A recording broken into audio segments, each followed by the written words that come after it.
Welcome to Let Us Talk, a space for shy creators, slow starters and quiet thinkers. നമ്മുടെ ലൈഫിൽ ഒരു സ്റ്റേജിലെത്തുമ്പോൾ നമ്മളെല്ലാവരും ഒന്ന് സ്റ്റക്കാവും.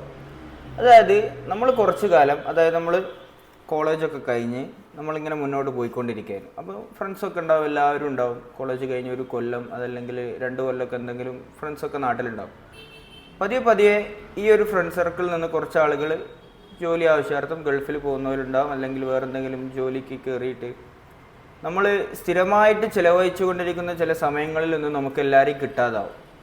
അങ്ങനത്തെ ഒരു ടൈം വരുമ്പോൾ നമ്മൾ പഴയ ഒരു രീതിയിൽ തന്നെ നമ്മൾ പോയിക്കൊണ്ടിരിക്കുന്ന ആളാണെങ്കിൽ നമുക്ക് ചിലപ്പം ജീവിതത്തിൽ മാറ്റങ്ങളൊന്നും ഉണ്ടാവില്ല. ഇങ്ങനൊരു അവസ്ഥ വരുമ്പോൾ ലൈഫിലൊരു നമ്മളൊരു രീതിയിൽ പോയിക്കൊണ്ടിരിക്കുന്ന സമയത്ത് ഒരു എൻഡിൽ നമ്മളിങ്ങനെ ഡൗട്ട് അടിച്ച് നിൽക്കുന്ന സമയത്ത് നമ്മൾ എന്താ ചെയ്യാമെന്ന് വിചാരിച്ച് നമ്മൾ നിൽക്കല്ലേ ചെയ്യേണ്ടത്. ഇത് നമ്മുടെ ജീവിതത്തിൽ മറ്റൊരു രീതിയിലേക്ക് മാറാനുള്ളൊരു അവസരമാണെന്ന് മനസ്സിലാക്കിയിട്ട് ആ ഒരു സന്ദർഭത്തിൽ നമ്മൾ നല്ല നല്ല തീരുമാനങ്ങൾ എടുത്തിട്ട് നമ്മളെക്കൊണ്ട് ചെയ്യാൻ കഴിയുന്ന കാര്യങ്ങൾ ചെയ്തിട്ട് നമ്മുടെ ജീവിതത്തിൽ മാറ്റങ്ങൾ ഉണ്ടാക്കാൻ ശ്രമിക്കുകയാണ് ചെയ്യേണ്ടത്. അതായത് ഈ ഓരോ എൻഡിങ് ഉണ്ടല്ലോ, ഇത് അവസാനിച്ചു എന്നതിനുള്ള അർത്ഥമല്ല, മറിച്ച് ഇതൊരു ബിഗിനിങ് ആണ്. നമ്മൾ മറ്റൊരു രീതിയിലേക്ക് മാറാൻ നമുക്ക് കിട്ടുന്ന ഒരു ചാൻസാണ്. ഇത് നമുക്ക് കിട്ടുന്ന ഏറ്റവും നല്ലൊരു ചാൻസ് ആണെന്ന് മനസ്സിലാക്കിയിട്ട് അത് നമ്മൾ ഉപയോഗപ്പെടുത്തിയാൽ ഭാവിയിൽ ചിലപ്പോൾ നമുക്ക് എന്തെങ്കിലും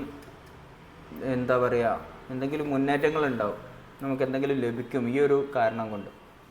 കാരണം എല്ലാ ടൈമും നമ്മുടെ കൂടെ എല്ലാവരും ഉണ്ടായിക്കൊള്ളണമെന്നില്ല. പലരും പല ആവശ്യങ്ങൾക്കും അവരുടെ സന്ദർഭത്തിനും സാഹചര്യത്തിനും അനുസരിച്ച് പല രീതിയിലുള്ള പല ജോലികളിലേക്ക് മാറേണ്ട അവസ്ഥ വരും. അപ്പോൾ എല്ലാവരും നമ്മുടെ കൂടെ ഉണ്ടായിക്കൊള്ളണമെന്നില്ല. അപ്പോൾ നമ്മളെന്ത് ചെയ്യണം? നമ്മുടെ ജീവിതത്തിൽ എന്തെങ്കിലും ഒരു മാറ്റം ഉണ്ടാവണമെന്നുണ്ടെങ്കിൽ നമ്മൾ തന്നെ അത് കണ്ടെത്തിയിട്ട് അതിനുള്ള പരിഹാരം നമ്മൾ ഉണ്ടാക്കിയെടുക്കണം. അപ്പോൾ നമ്മുടെ വീഡിയോസൊക്കെ ഇഷ്ടപ്പെടുന്നുണ്ടെങ്കിൽ നമ്മുടെ ചാനൽ സബ്സ്ക്രൈബ് ചെയ്യുക, ബെല്ലൈക്കൺ ക്ലിക്ക് ചെയ്യുക. ഇതുപോലത്തെ വീഡിയോ ആയിട്ട് നമുക്ക് വീണ്ടും കാണാം. Okay, good bye.